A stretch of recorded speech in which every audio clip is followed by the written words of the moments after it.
reis, profetas e sacerdotes. Hoje não. Hoje ele derramou sobre toda a carne, cumprindo-se Pentecostes. E derramarei o Espírito sobre toda a carne. Sobre toda a carne. Mas para você saber quem você é, a palavra é o espelho que os sacerdotes lavavam lá naquela pia de bronze, e eles se viam. A palavra é o espelho. Ela é a ponte, como nós já falamos muitas vezes, que pega você e conecta com o céu. Porque o véu que separava, não separa mais. Não tem mais o véu. Nós temos um caminho aberto direto com o Pai, por isso que eu estou insistindo. Então nós temos que orar a palavra. Eu digo, Senhor, está escrito. Está escrito que o Senhor dá ordem aos seus anjos, magníficos em poder, que executam a sua palavra. Está escrito lá no Salmo 103. Então nós não podemos parar. Mas tudo isso é pela fé. Nós temos que crer naquilo que nós não estamos vendo. Então, quanto mais você olha e observa a palavra, mais você cresce na fé. Porque também isso é escrito. Que a fé vem pelo ouvir. E ouvir a palavra de Deus. Cristo com 12 anos, ele sabia disso. E ele estava lá no templo cuidando dos negócios do meu pai. Ele era filho de José e Maria? Eles não entenderam. Mas ele já sabia de quem ele era filho. Ele com 12 anos sabia que ele era filho do Altíssimo. Ah, mas ele era filho mesmo. Ele se fez carne. Ué, e você não é? Nós não somos? Se você não é filho de Deus, não criatura, filho, coma, beba, divide-se, porque amanhã você vai morrer. Mas se de fato você é, tome posse disso e viva. Todos nós. Então nós temos que entrar diante do Senhor em luta. Lutar com Ele pela palavra dEle. Jacó venceu porque Jacó pegou a palavra. A luta de Jacó foi quando ele pegou a palavra e disse: eu tenho uma promessa, está escrito, a promessa, cadê a promessa? O Senhor fez a promessa do meu avô. Eu não vou sair daqui enquanto não receber a minha promessa. O Senhor prometeu, me solta. Não vou soltar não, o Senhor me prometeu, me solta, não vou te soltar. E ficou a noite inteira Jacó segurando o Senhor. Eu não vou te soltar enquanto o Senhor não me der minha promessa. Está escrito. Os céus, os anjos, principados, potestades, eles ouviram. O Senhor não tem o que fazer, porque ele vela sobre a palavra dele para cumprir. E aí ele abençoou a Jacó. Mas Jacó lutou com Deus. Agora a gente ou escuta a palavra, entra de um lado, sai de outro, a gente não luta. Ah, mas eu vou brigar com Deus, eu vou afrontar Deus, afrontar. Você vai afrontar se você não crê na palavra. Olha, eu disse para o senhor essa semana, o senhor pode me matar. Se eu estou brigando com o Senhor, lutando sobre a palavra. Porque eu prefiro morrer assim do que morrer como um covarde. O senhor pode? Se eu morrer como um covarde que não creio, para mim é pior. Mas eu quero a promessa que o Senhor me fez. Cadê minha promessa? Então todos nós temos que fazer isso. Deveríamos fazer, independente do que os outros digam. Porque está tudo escrito, não é possível. Se isso não é verdade, vamos fazer outra coisa, como Paulo diz: olha, se Cristo não ressuscitou, comamos, bebamos, porque amanhã nós vamos morrer, porque é vã a nossa pregação. Mas se Ele ressuscitou, nós temos esperança, nós temos promessas, e a promessa é que nós seremos herdeiros de Cristo, de todas as coisas, tanto no céu quanto na terra. É por isso que Satanás, ele se preocupa tanto em roubar a palavra. Se ele tirar a palavra de você, você pode orar quanto você quiser, mas se ele tirar a palavra, ele acabou com você. Por isso que a oração do Pai Nosso diz: o pão nosso de cada dia dá-nos hoje. Lá no maná, no deserto, o Senhor diz: olha, o maná era a figura da palavra. Pega uma porção hoje, não colha demais, senão vai estragar. Alguns desobedeciam. Não, amanhã vai que a mãe não tem. Aí guardaram, no outro dia cheirava mal. Mas aí ele disse: no sábado, na sexta, vocês vão colher dobrado para o sábado, porque no sábado vocês não vão fazer nada. E na sexta-feira eles colhiam dobrado e não estragaram. Por quê? Porque na hora que nós virarmos o sexto para o sétimo dia, nós não vamos precisar mais colher. Nós não vamos precisar mais ter fé. Você vai precisar de fé no céu? Não. Você vai precisar de coragem no céu? Não. Você vai precisar de esperança no céu? Não. Por isso que Paulo diz: hoje permanecem a fé, a esperança e o amor. O maior desses, porque amor você vai precisar no céu. Porque o Altíssimo é amor. E eu não vou desistir. Eu não vou desistir. Se as pessoas quiserem viver como miseráveis religiosos, isso aí é problema de cada um. Agora, não é o meu, não é a minha situação. Orei um dia sem respostas, 2 dias sem respostas, 3 dias nada, 4 dias nada, 5 dias nada. Eu vou continuar orando, porque fiel é o que prometeu.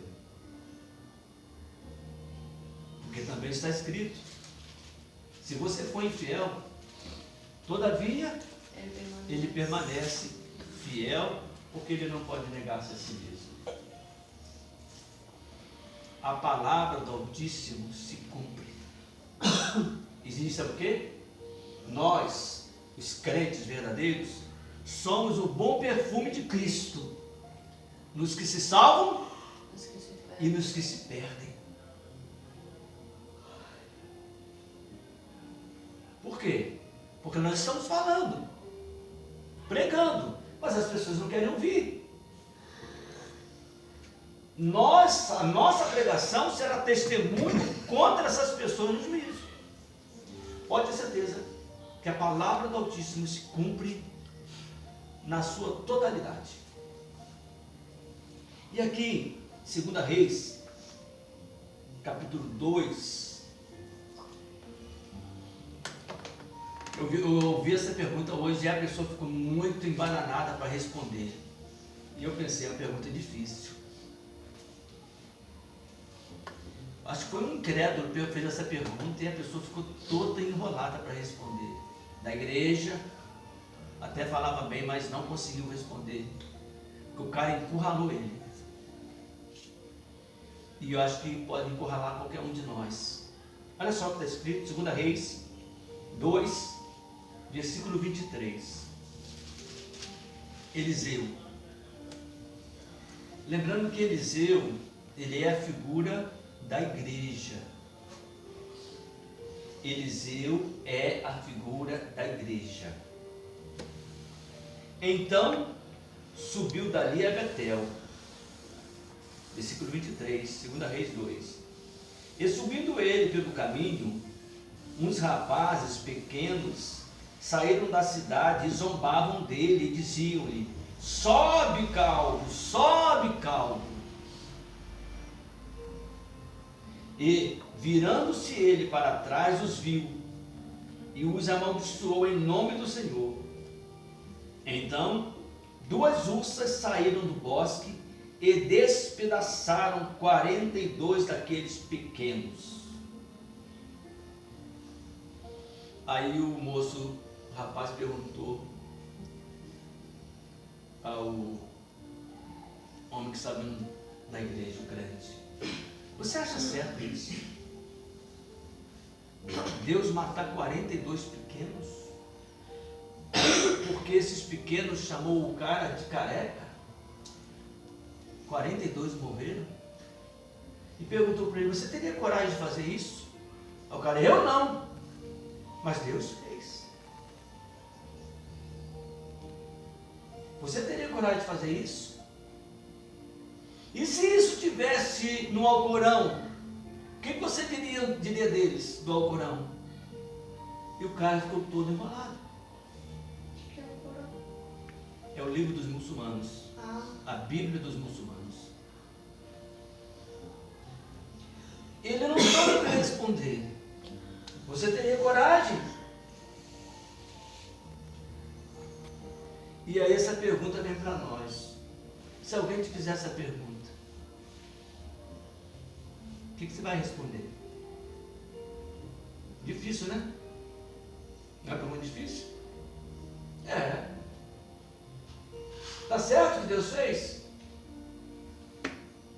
42 pequenos jovens. Eliseu amaldiçoou e saiu 2 ursas e matou, despedaçou eles. 42. Qual seria a sua resposta? Ah, Deus fez, Deus está certo. Você faria?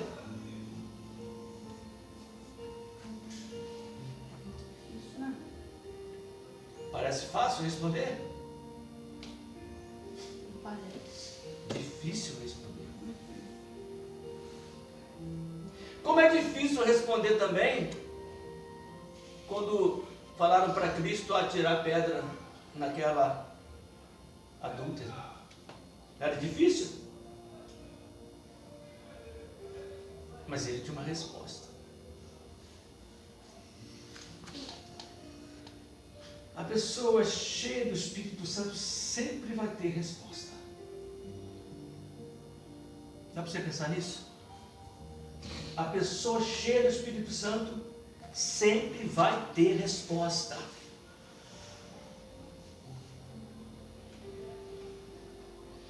A pessoa cheia do Espírito Santo nunca fica sem resposta. Nunca. E aí, quando se faz uma pergunta dessa para nós, e nós não conseguimos responder, é que nós não estamos na medida certa do Espírito Santo. Ou talvez nós estejamos numa medida bem pequena. Talvez estejamos como Marta, ocupado com tantas coisas, que não temos tempo para nos encher do Espírito Santo.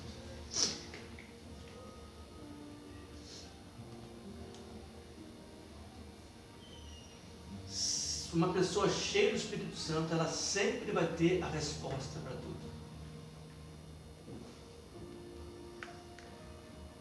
Aí nós podemos avaliar nós mesmos. Essa pergunta me bateu, me deu um tapa em mim.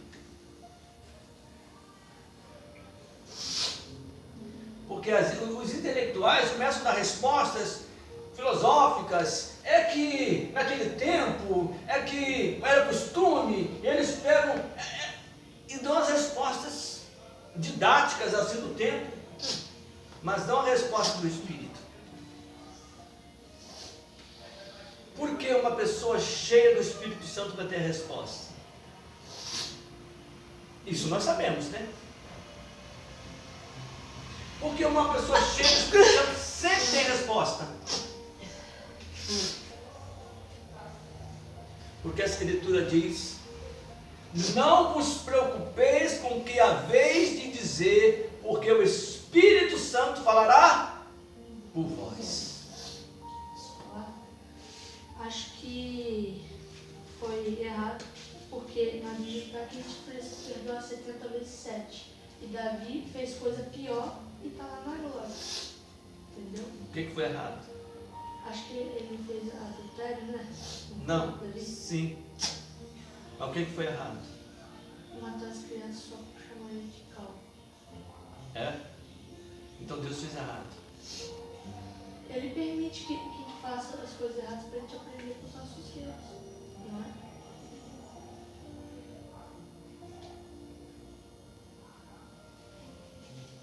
Mas quem que matou as crianças? Não foi Deus, foi Eliseu, não foi? Eliseu? Eliseu amaldiçoou. Amaldiçoou. Quem que matou as crianças? As nossas. As nossas. Através do Senhor. Quem que matou as crianças?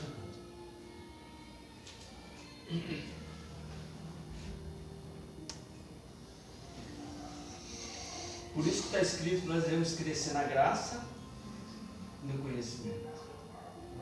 Porque tem situações que o mundo vai te colocar numa saia justa. Satanás fez isso com Cristo. Está escrito. Está escrito: transforma essas pedras em pães. Nem só de pão, mas de toda a palavra que sai da boca. Da boca. Você vê a importância da palavra? Ela sai da boca de Deus. Nós estamos aqui agora assistidos por Deus. Ele não nos deixou só. Eu sei que eu sou dele. Eu sei para onde eu vou. Mas isso eu vou ficar acomodado? Porque uma pessoa, quando está cheia do Espírito Santo, se você pensar que você precisa ser cheio do Espírito Santo, por quê? Porque quando uma pessoa é cheia do Espírito Santo, ela consegue fazer bem ao próximo. Você consegue ajudar a sua casa, você consegue ajudar o próximo, você consegue ajudar o lugar onde você mora. Quando uma pessoa está cheia do Espírito Santo, ela consegue ser uma pessoa que faz o bem a todos, de uma forma sobrenatural, não só natural. Então, quando uma pessoa ama muito, ela procura ser cheia do Espírito Santo, porque ela vai ter condições de fazer muito mais do que naturalmente ela poderia fazer.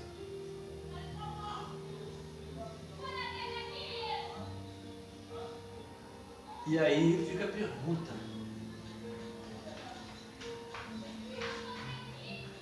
Manel foi corajoso, não é, Manel? Deus permitiu que ele fizesse. Mas quem matou aquelas crianças?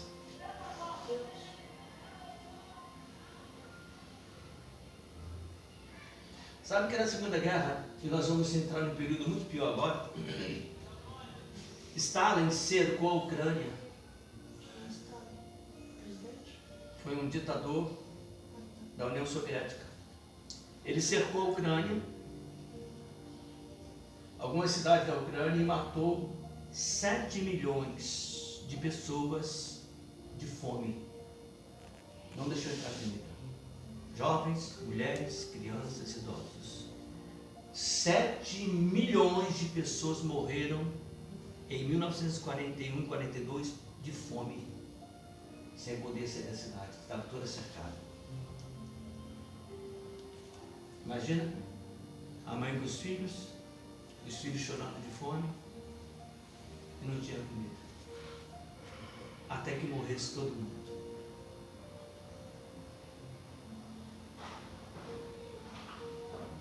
E a Bíblia diz que nos dias nossos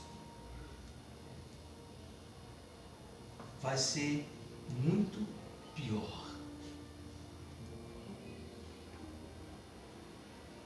Porque nós somos a geração que vai embora.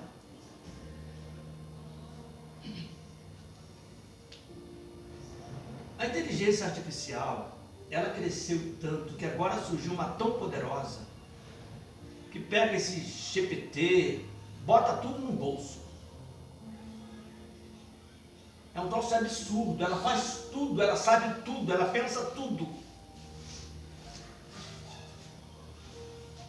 O desemprego vai ser tão grande porque não vai precisar de mão de obra.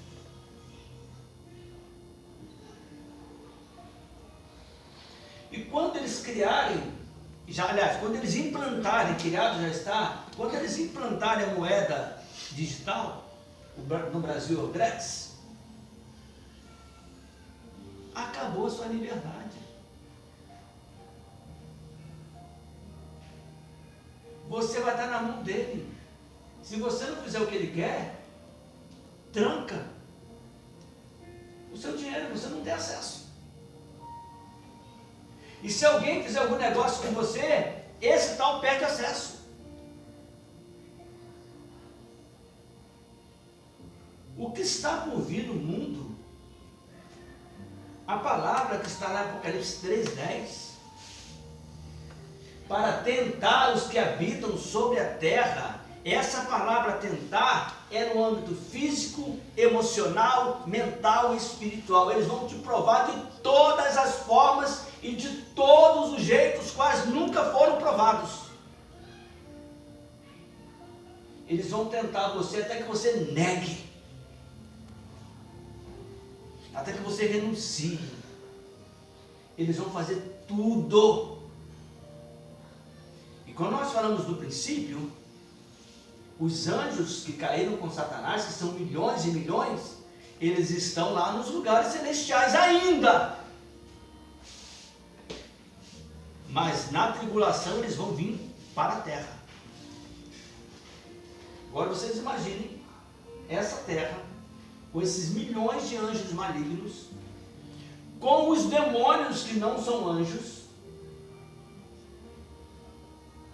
e ainda com os homens maus, e ainda com a inteligência artificial te vigiando tudo que você faça. Isso aqui vai ser insuportável.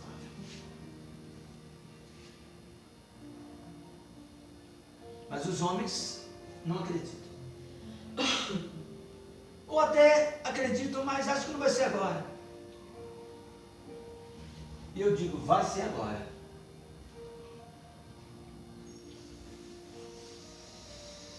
Por que que essas crianças morreram?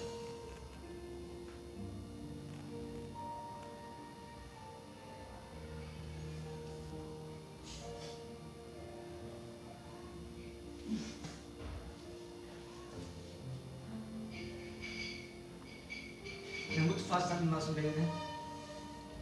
A gente senta na igreja, eles pregam o que eles querem, não deixa nem as pessoas pensarem direito. Engole isso aí.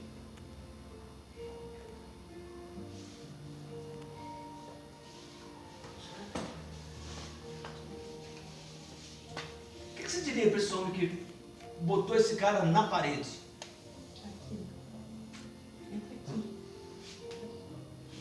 O que você diria para esse cara que botou esse cara na parede? Por quê? Que Deus é esse que mata desse jeito? Pequeninos, despedaçados.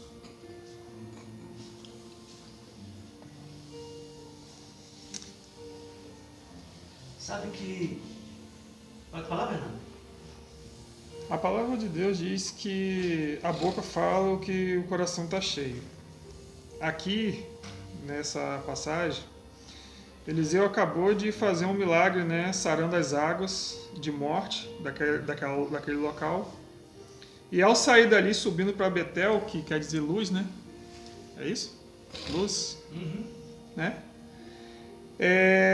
Saíram da cidade também os rapazes e começaram a zombar dele. E também casa de Deus, né? E começaram a zombar dele, né? E virando-se ele para trás, os viu e amaldiçoou. A palavra diz que o Senhor faz vasos para honra e para desonra. Esses rapazes foram usados pelo inimigo para desmerecer a palavra do Senhor que foi dada ao profeta. No entanto, ele, cheio do Espírito Santo, porque Eliseu recebeu o Espírito e não tinha como recusar, ele amaldiçoou. E naquele momento... Eliseu lembra que é a figura da igreja. E nesse momento, os jovens foram lançados suas próprias sortes. De sorte que vieram 2 ursas e os devoraram. Ou seja, eles mesmos procuraram a morte. Eu achava que eram crianças, que não é uma arranjo barbado. Crianças. Crianças? O texto diz crianças. É. Alguns estudiosos dizem que eram rapazes mais adolescentes. Mas não importa. Importa que eles foram despedaçados. Aqui fala uns rapazes pequenos. Na Septuaginta, a versão dos 70, diz crianças. Outro diz criança, outro diz rapaz, mas... No prosseguir da palavra, não cita que Eliseu foi repreendido pelo Senhor por conta disso. Se você chegar lá no... Essa palavra para nós somos a figura de Eliseu.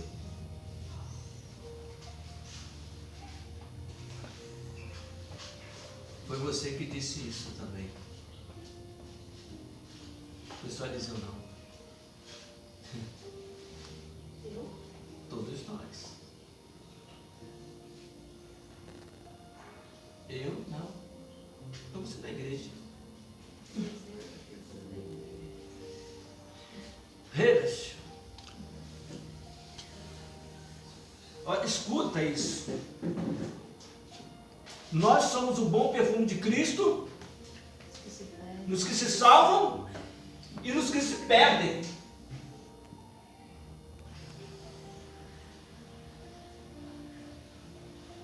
Quem matou essas milhões e milhões, nem digo milhões, digo bilhões de crianças abortadas?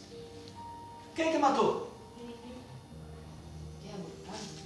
Abortos. Quem? Quem que matou essas crianças? Quem está matando essas crianças?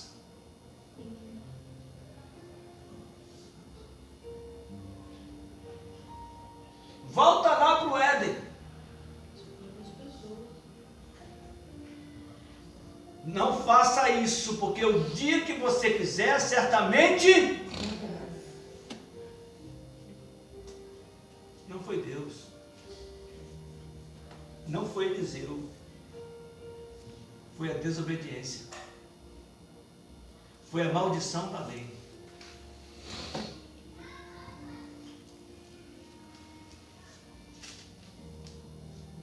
Foi a maldição da lei, estava escrito que se fizesse isso morreriam, e eles fizeram. O meu povo é destruído por falta de conhecimento. A Escritura diz que Deus deseja que todos se salvem. Ninguém ama mais o pecador do que Deus. Aí esse cara vai dizer, por que Deus fez isso? Não fez não. O que Deus fez? Ele deu o filho dele para morrer 6 horas numa cruz. Isso que ele fez. Quem matou aqueles 42 jovens foi a desobediência dos pais incrédulos e deles próprios. Sabe por que deles próprios?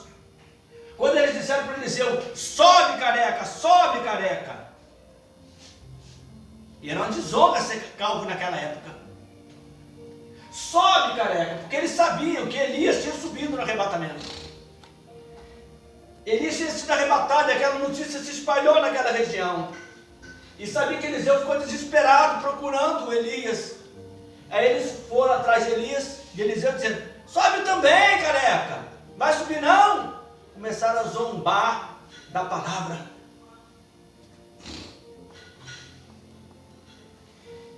E Eliseu, ele falou, era cheio do Espírito Santo. Lembra que aquela viúva chegou para Eliseu? Senhor, meu marido é morto. E agora vem os credores, querem levar os meus filhos. Oh, olha a diferença. Olha a diferença. 42 pequeninos morreram e aqui a mulher está clamando, os credores querem levar os meus filhos. A atitude totalmente contrária. Um zombou, o outro foi clamar. Um não ligou, o outro foi implorar.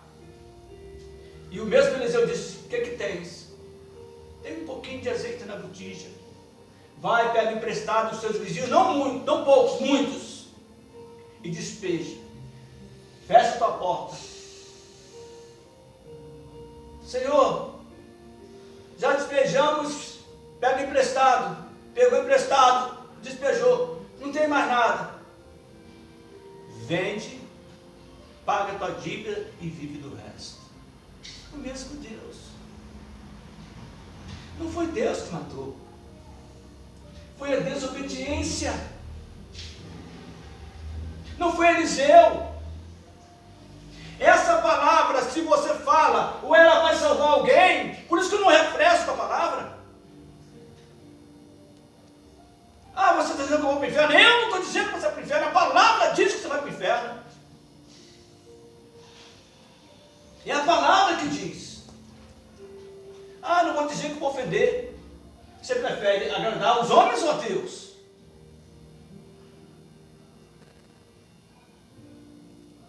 Aí esse cara pega um homem da igreja, instituição, que não conhece Deus. E agora você me encurralou que eu não sei responder. Sabe por que você não sabe? Porque não é cheio do Espírito. Nunca vai saber. Nunca vai saber. O que salvou os filhos daquela mulher viúva foi o azeite. Sabe que na tenda do tabernáculo, nós sabemos disso, né? Tinha um candelabro, a mesa dos pães e o altar do incenso. Mas tinha que ter luz ali dentro, senão não podia nem chegar no altar do incenso. E o que mantinha aquela luz acesa era o azeite. Se você não tem azeite, você está em trevas. Se você não tem o Espírito, você está em trevas. E a sua casa também. Em vez de seus filhos serem abençoados, como a viúva, podem ser amaldiçoados como aqueles 42 jovens. E por que essa mensagem para nós? Porque aqueles 42 jovens fala com respeito aos nossos dias. Porque a Escritura diz que terão uma tribulação de 42 meses, onde os homens serão despedaçados pelo anticristo e pelo falso profeta. As duas ursas. O anticristo e o falso profeta esmagando os que ficaram durante 42 meses. 3 anos e meio. Você pode passar uma semana fugindo no mato, na floresta, um mês de repente se escondendo, comendo uma fruta aqui, de repente achando um animal ali comendo, mas 3 anos e pouco é muito tempo. Então a desobediência do homem está matando ele desde que Adão pecou, e as pessoas não conseguem entender. O Senhor manda você ter prazer na lei dele dia e noite. Você tem? Gastamos tempo com tudo, mas não temos tempo para o mais importante. Se você não tem tempo para Deus, não peça nada a Ele.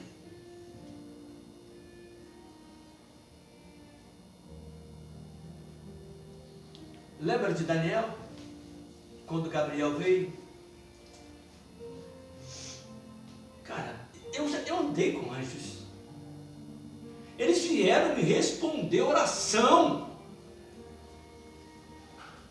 Isso é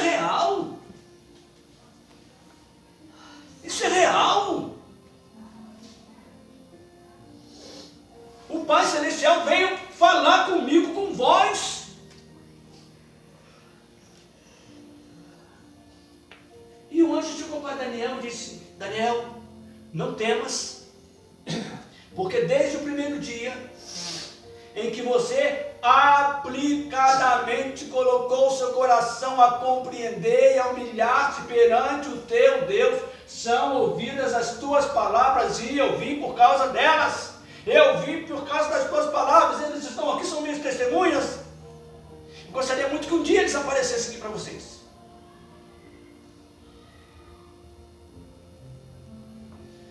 Desde o dia que você aplicou, você tem que ter determinação, aplicação, só a pessoa aplicar. Aí eu preciso passar no concurso, aí você estuda, horas, dias, estudando. Ele se aplicou, ele se esforçou, ele foi passando no concurso. Mas para o concurso celestial, o mais importante de todos os concursos, o concurso que não se corrompe, que não acaba nunca, a aplicação é quase nada. Então o anjo vem e diz: Gabriel, não temas, porque desde o primeiro dia que você colocou o teu coração a compreender e a humilhar-te perante o teu Deus, são ouvidas as suas palavras. E eu vim por causa das tuas palavras. Mas o príncipe da Pérsia, o principado, que eu falei que eles ficam lá em cima, nas estrelas, na hora que Gabriel estava vindo, o principado chegou, segurou Gabriel. Não vai passar. Ele não queria que a oração de Daniel fosse respondida. Pera! Os demônios sabem que você está orando e eles ficam desesperados. Eles sabem que você está orando. O céu sabe, os anjos sabem, os demônios sabem. E no caso de Daniel, até os servos de Babilônia sabiam que Daniel orava. Não é isso? Quando quiseram jogar Daniel na copa dos leões, eles armavam, né? Vamos fazer, como que a gente vai destruir esse homem? Porque ele é íntegro. Não tem como a gente acabar com ele, que a gente gostava de Daniel. Ninguém gosta de crente. Ninguém gosta de crente. Te suporta. Te suporta. Gostar é difícil. Eles não tinham como destruir Daniel. Ele era íntegro, o rei gostava dele. Então vamos procurar alguma coisa na lei dele.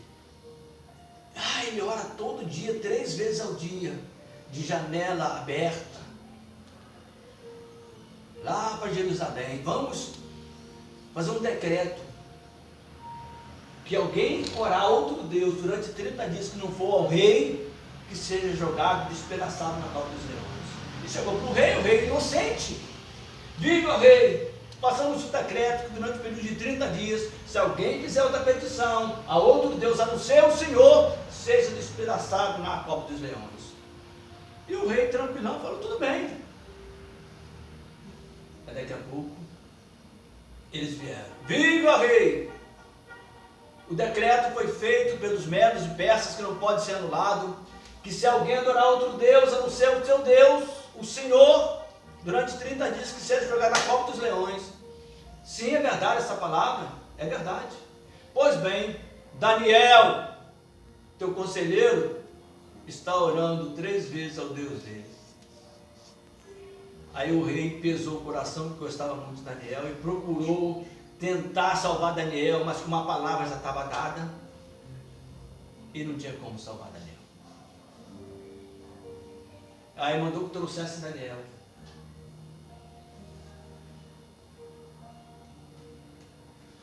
E disse que o rei orou a noite inteira. O rei ficou acordado a noite inteira, desesperado por causa de Daniel.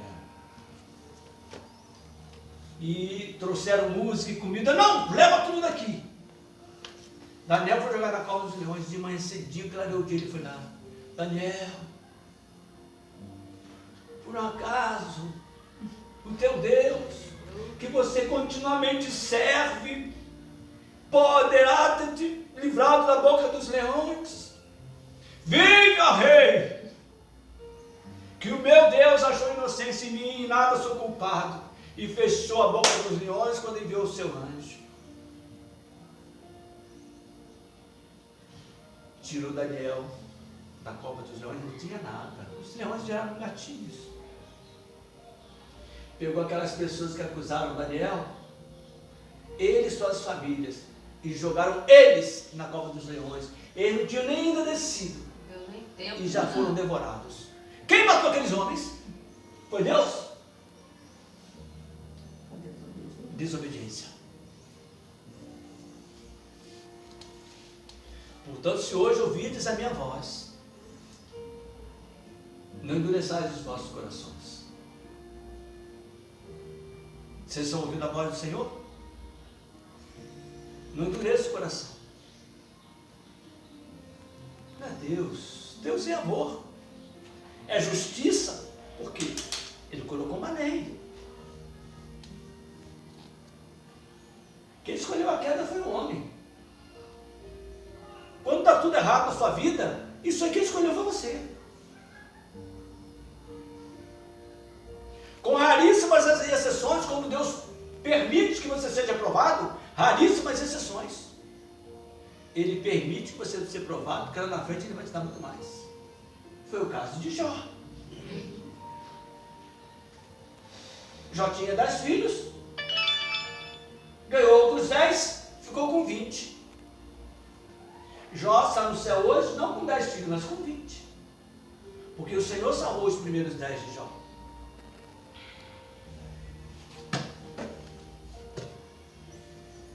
Então nós temos que saber que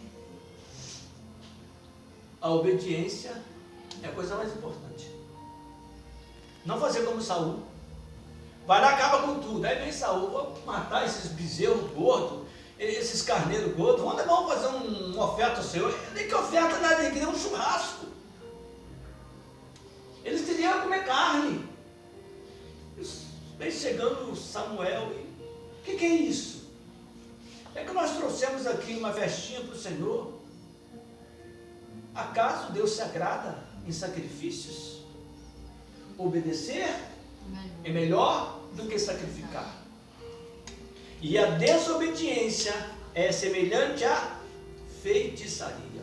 Agora entendi o que significa isso. Toda vez que desobedece, tinha que matar um cordeiro. Claro, porque a desobediência nossa foi lançada sobre Cristo. Por isso está escrito: nenhuma condenação há para os que estão em Cristo Jesus. Então, você se sente culpado? Você se sente que está dando tudo errado na sua vida, que você é um miserável, você é um coitado, nada dá certo? Você está com um pote de azeite muito vazio. Porque se nós estivéssemos cheios do azeite, cheios da unção, nós não nos sentiríamos assim. Porque é pecado se sentir assim. Porque quando você se sente desse jeito, você está desobedecendo a palavra de Deus que diz: nenhuma condenação há. E diz mais: quem intentará acusação contra os filhos de Deus? Filhos escolhidos. É Ele quem os justifica. Foi Ele que ressuscitou Cristo dentre os mortos. Está sentado à destra do Pai agora. Eu quero agradecer a Deus, ao nosso Pai querido, por estar conosco aqui nesse momento. Espírito Santo do Senhor. Esse dia eu estava observando alguém falando da oração do Pai Nosso. Pai Nosso, que estás nos céus. E alguém dizia: será que é assim mesmo, ou eles mexeram em alguma coisa dessa oração? Na realidade, o Pai está em todo lugar, não só nos céus. Porque nele nós nos movemos, nós existimos. Os céus não podem contê-los. Foi isso que Salomão disse quando estava edificando aquele templo. Deus não habita em templo feito por mãos humanas, se os céus dos céus não podem contê-los.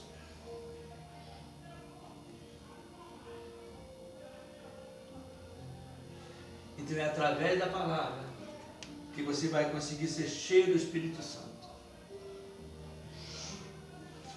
Mas você tem que insistir. Você tem que orar. Ah, não está acontecendo nada. Então você vai ter que voltar de novo. Uma travessia de 11 dias até a terra prometida. Eles levaram 40 anos e não entraram.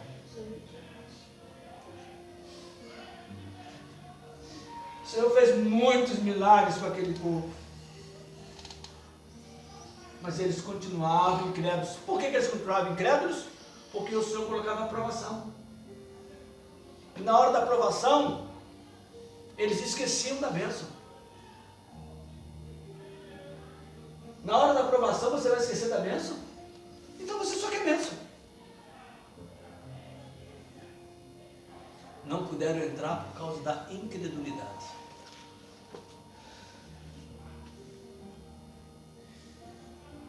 Nós somos a geração do arrebatamento.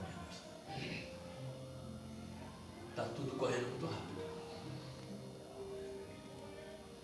Eu não sei, vamos parar aqui, mas eu não sei.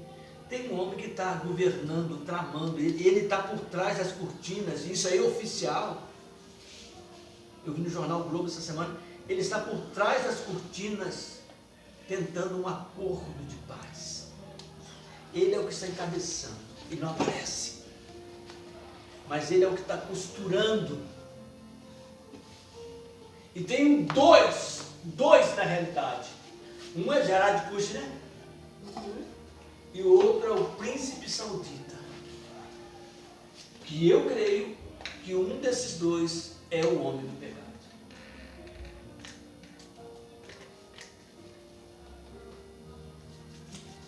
Então, irmãos, um conselho para mim primeiro e para todos nós. Se quando Stalin cercou a Ucrânia e matou 7 milhões de pessoas de fome, foi terrível. Imagina você morrer de fome, sem água, sem comida, definhando. E a Bíblia diz que a aflição dos dias agora será como nunca houve antes. Por falta de aviso, não é. Porque não somos nós que estamos avisando, é a palavra que avisa. E para encerrar, Apocalipse 3:10 diz assim: como guardaste a palavra da minha paciência, também eu te guardarei da hora, não da hora. O texto grego está da hora. Porque ele não vai te levar na hora. Você não vai estar dentro, você já vai ter saído. Da hora da tentação, você vai estar fora. Mas você tem que guardar a palavra da sua paciência. Senhor, está demorando. Eu achei que fosse agora, logo esse ano. Mas eu acho. Paciência. A palavra diz: se tardar, espera.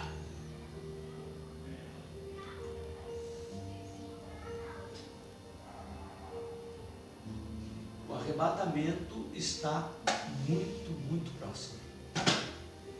E quando essas duas ursas forem soltas, não vai ser por causa do Senhor. Vai ser para atormentar a todos que habitam sobre a terra, aos que foram desobedientes. Não foi Deus. São os homens. Pela sua família, faça isso.